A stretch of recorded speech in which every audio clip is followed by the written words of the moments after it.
اعوذ باللہ من الشیطان الرجیم اعوذ باللہ من الشیطان الرجیم بسم اللہ الرحمن الرحیم الحمد للہ رب العالمین وصلی اللہ علی محمد و اہل بیتہ الاطیبین الاطہرین۔ محترم ناظرین، السلام علیکم ورحمۃ اللہ وبرکاتہ۔ آج قرآنی پیغام کے حوالے سے جو پیغام آپ کے لیے انتخاب کیا ہے، سورہ مبارکہ منافقون کی شروع کی آیات ہیں۔ قرآن کریم ہر طرح کا سازوکار اور ہر طرح کا لاہ عمل انسانوں کے سامنے پیش کرتا ہے تاکہ انسان آسانی سے اور کم سے کم ممکنہ وقت میں کمال تک پہنچے۔ ایک وہ چیز جو ہمیشہ اسلامی امت کے لیے خطرہ ہے، اور اس کا خطرہ ہمیشہ امت اسلامی کو آ کے نابودی کے کگار پہ کھڑا کر دیتا ہے، منافقت کا مسئلہ ہے۔ سورہ مبارک منافقون، جس میں قرآن شروع سے آخر تک ان باتوں کی وضاحت کر رہا ہے۔ اعوذ باللہ من الشیطان الرجیم بسم اللہ الرحمن الرحیم اذا جاءک المنافقون قالوا نشہد انک لرسول اللہ واللہ یعلم انک لرسولہ واللہ یشہد ان المنافقین لکاذبون۔ بڑا اہم پیغام ہے عزیزوں۔ وہ لوگ جو سامنے کچھ اور پیچھے کچھ ہوتے ہیں، امت مسلمہ کو ان سے بڑا نقصان ہوتا ہے۔ یہ سامنے کچھ کہتے ہیں لیکن جب پیٹھ پیچھے ہوتے ہیں۔ سورہ مبارک بقرہ کی شروع کی آیات میں بھی آپ غور فرما سکتے ہیں، یعنی قرآن کے پیج نمبر 3 پیج نمبر 4 کے اوپر انہی لوگوں کی کہانی کو قرآن نے آ کے بیان کیا ہے کہ وَإِذَا خَلَوْا إِلَىٰ شَيَاطِينِهِمْ قَالُوا إِنَّا مَعَكُمْ۔ جب یہ لوگ اپنے شیطانوں کے ساتھ خلوت کرتے ہیں اور جب اکیلے ہوتے ہیں تو کہتے ہیں ہم تو تمہارے ساتھ ہیں۔ انما نحن مستہزئون، ہم تو فقط ان کا مذاق اڑا رہے تھے، ہم ان کے ساتھ تھوڑی تھے۔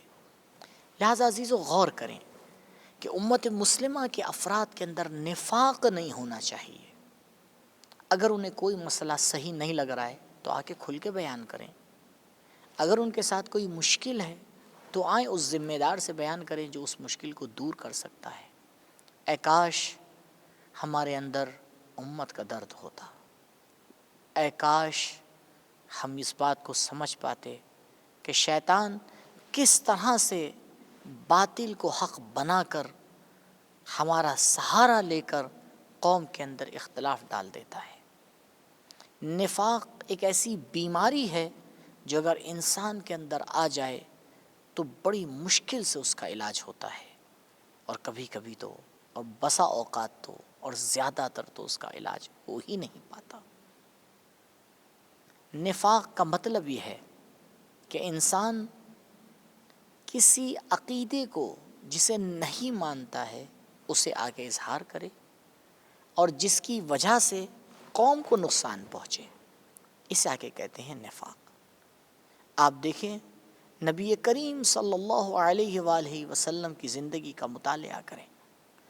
نبی کریم صلی اللہ علیہ وآلہ وسلم کی 23 سالہ زندگی بہترین زندگی ہے، لیکن جیسے ہی آپ اس دنیا سے جاتے ہیں امت مسلمہ کا مسئلہ بدلنے لگتا ہے۔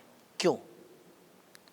کیونکہ کچھ ایسے لوگ تھے جو جب تک نبی زندہ تھے ان کے اندر بولنے کی طاقت نہیں تھی، لیکن جیسے ہی نبی اس دنیا سے رخصت ہوئے انہیں نے آ کر اپنی منویات کو ایک کے بعد دیگر ہی منوانا شروع کر دیا، اور امت کو اس کا بڑا نقصان ہوا۔ امت بکھر گئی، امت بٹ گئی۔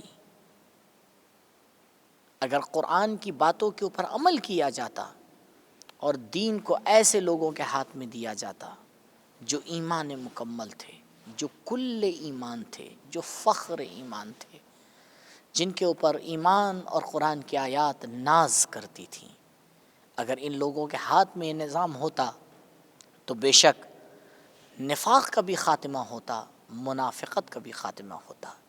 آئیں اپنی زندگی میں باریکی سے غور کریں، کہیں ایسا تو نہیں ہمارے وجود میں بھی کسی ایک کونے میں نفاق پنپ رہا ہو اور ہم اس سے بے خبر ہوں۔ انشاءاللہ کہ ہمارا وجود ہر نفاق سے پاک اور پاکیزہ رہے۔